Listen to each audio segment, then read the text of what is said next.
So I want you to understand, everyone in this room to understand that and take that and get over your partisan bullshit. Get over it. Any visual or written materials that she is comfortable with to the committee? You want me to show it on my phone right now? No, I've got it. We can play it. it wouldn't be understanding what you're suggesting, Ms. Alexander. I don't think it would be appropriate at this moment, but certainly you could submit it to the chair and to the. I was screaming for my committee. life for Michael to stop. We can play the video if you want. Put it on the big screen. Oh, yeah. Gang, what's up? Aaron here, Canadian Looney. These committee meetings sometimes are laughable, but this one is not. We've got Kate Alexander as the star witness. Larry Brock, Andrew Lawton are amazing. Mark Miller's amazing too, but in a different way. He's a slime ball. Wait until you see this loser chair. Kate Alexander has a lot to say. Larry Brock, Andrew Lawton are trying to expose the consequences of these liberal policies. Go get him, Kate Alexander. You're a stud to me. Hey, that's something everyone can enjoy. Over to you, Mr. Brock. Thank you, Chair, and thank you to all the witnesses for your attendance, particularly the witnesses who are here advocating on behalf of family members and personal experiences. My heart goes out to each and every one of you. In fact, my entire Conservative team will always stand in solidarity over victims, over accused, always. And one thing I want to highlight, and I feel like a broken record when I say this, the number one responsibility for a federal government is to keep us safe. This federal government, under the so-called leadership of Justin Trudeau and now Mark Carney, to you, Ms. Basil Cobb, has failed your daughter, has failed to implement the necessary changes to keep her safe, has failed to bring in mandatory detention in high-risk IPV cases, has failed you in terms of strict enforcement of no-contact orders, has failed you in terms of increasing sentences for violent repeat offenders.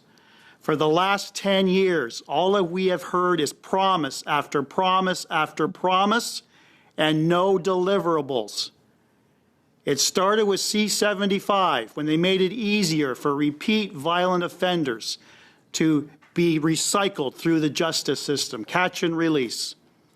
They followed up with C-5, eliminated mandatory minimum penalties for serious drug offenses, all drug offenses and serious gun offenses. They made it easier for sick mass murderers like Paul Bernardo to be transferred from maximum security to medium security to enjoy the comforts. Because why not? Liberals have always favored the accused. Yeah. And to you, Ms. Wambach, your considerations and concerns, what about that victim ombudsperson? For almost a year and a half, this failure of a Liberal government did not appoint that person. And that person right now does not have the necessary tools to keep victims safe. So I apologize to you that your government has failed you so miserably. To you, Ms. Alexander, one thing that struck out to me as very important, your phrase, almost as if the government wants this. Can you elaborate on that? I think it's pretty obvious that we have a problem here, and having, with a lot of my friends here, the social outreach of millions and millions of people saying, what is this government doing? Why are they favoring the criminals? Why are they not holding obviously dangerous people accountable? And I feel like a broken record.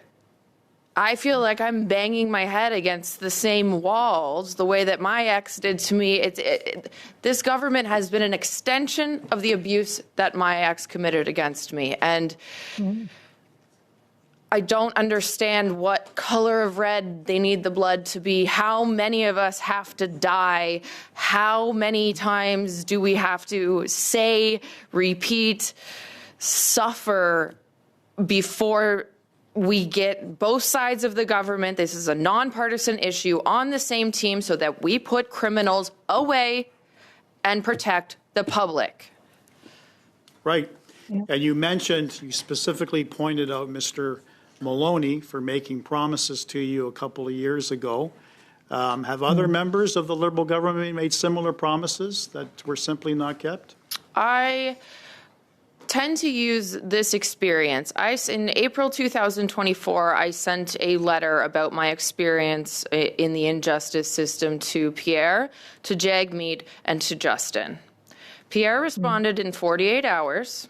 Justin responded in 7 months, and Jagmeet never did.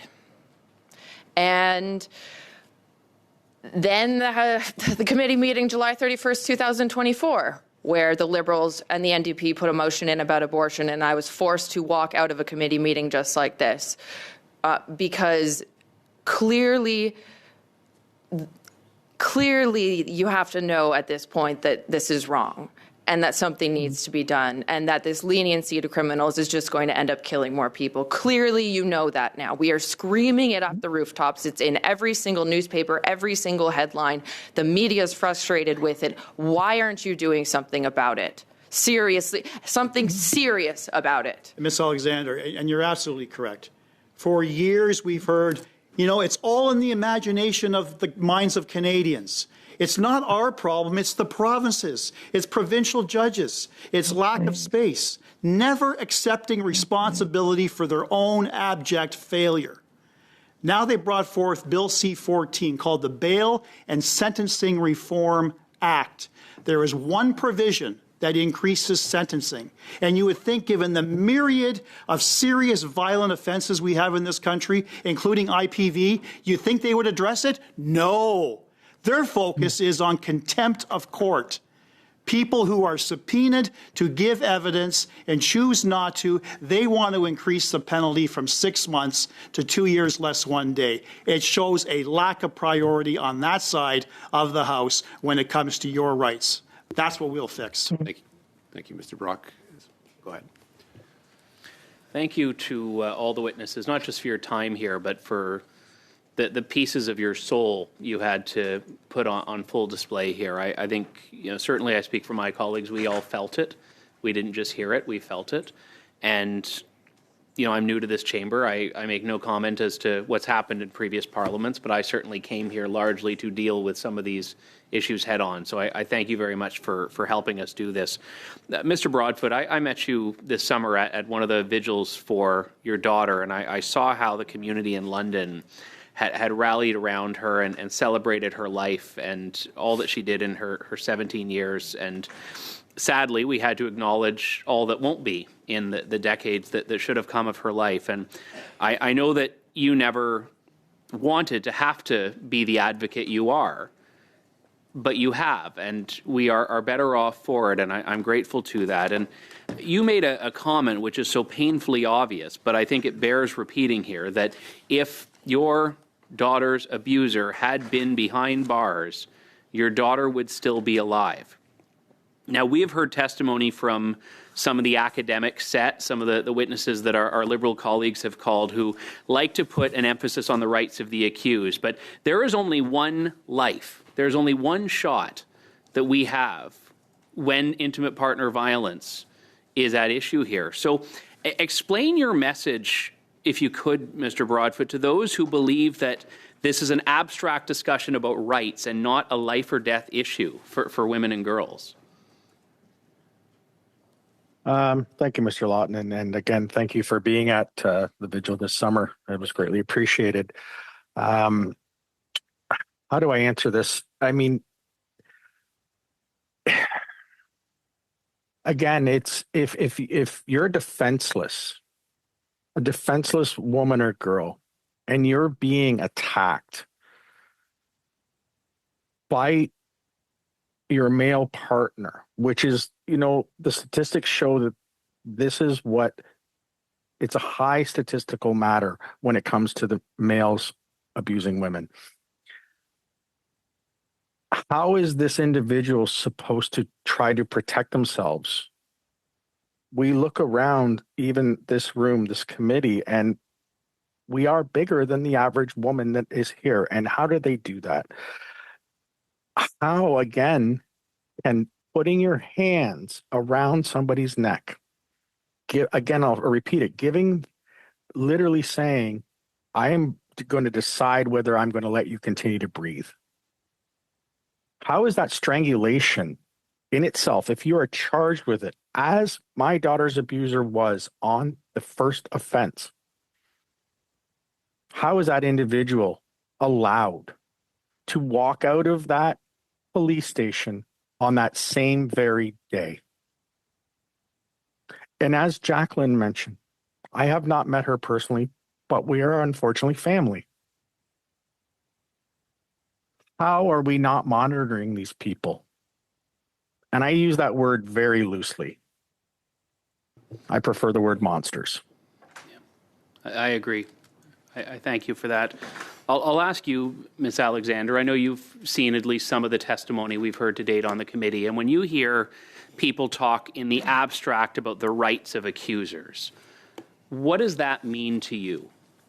I wish you could be inside my head right now and know what it feels like to have a 6'3", 225-pound male beating your skull into the floor. I wish you could see the blood that I tried to wash out of my hair in the shower. I wish you could understand the fear of being confined to a space by someone who is double your size. Why in wrestling do we put people in weight classes? Women can't fight this. I asked my stunt double, I said, you're a black belt in all the millions of things. Would you have been able to take him on? She's like, not a chance, Kate. If he, an abuser in that mindset with the adrenaline and the testosterone running through them, if they want to kill you, they will. And I'm alive for the grace of God, of my friends who got a 2-word WhatsApp message. I'm alive because I let him beat me. I had to just let him, because if I fought him back, it got worse. So I just took it and somehow survived. I wish you could understand that, and I'm not allowed to bring props. I got in trouble for that last year. But I can show you the videos and photos of him doing this and the blood splattering. I can show you my black and blue body. I need you to understand that when you're making policy choices. This is not a joke. It's real, and it affects your system for life. And it rips families apart. And it's actually more expensive to do what we're doing right now from a financial level, because there's so many financial consequences for abuse. You can't work, you can't function properly, and it costs billions of dollars to not deal with these individuals properly. Billions of dollars. We need to do better, because this is real. And I'm alive by the grace of God. Unfortunately, Brianna, unfortunately, Madison is not. But I know what their daughters went through. I just live to tell the tale. So I want you to understand, everyone in this room to understand that, and take that and get over your partisan bullshit. Get over it. Thank you. Thank you. Mr. Chair, if I may, can we request that Ms. Alexander provides any visual or written materials that she is comfortable with to the committee? You want me to show it on my phone right now? No, I've got it. We can play it. it wouldn't be understanding what you're suggesting, Ms. Alexander. I don't think it would be appropriate at this moment, but certainly you could submit it to the chair and to the. I was screaming the for my committee. life for Michael to stop. We can play the video if you want. Put it on the big screen. Thank you. Ms. Dillon for 6 minutes. Oh, yeah. We'll wrap it up right there, gang. My name's Aaron. This is Canadian Looney. We cover Canadian federal politics right here. I work very hard at this channel. I spend 84 hours a week at least at this, because it takes a long time to watch all of the real politics stuff from the House of Commons. I follow the legacy media news also to filter the propaganda that they're tossing at naive Canadians, Liberal voters, people like that. I invite Liberal voters to watch my channel. You will learn something about Canadian federal politics right here, about the duping that the legacy media pulls on you. I don't really blame Liberal voters for being naive. They just believe the news or whatever their sources that they're watching tell them. That's not the case. There's a lot of duping and deception going on. Watch my channel. You will learn more about what's really happening, and I doubt you'll be a Liberal supporter after you see these guys in action on the House of Commons floor, in the committee meetings, in the scrums. We do cover legacy media. We'll watch what goes on there too. So that's it, Aaron. Like, share, subscribe. I really would appreciate your subscription. We're not going to try to sell you anything here. I'm not going to try to sell you a stupid sticker. Let's just learn about Canadian federal politics. That's it. Let's save our country. There's still time left. That's it. Thank you all very much for watching. We'll catch you in the next video. Again, I appreciate everybody that does subscribe and just watching the video. Share this with somebody if you really enjoyed it. We'll catch you in the next one. Ciao for now.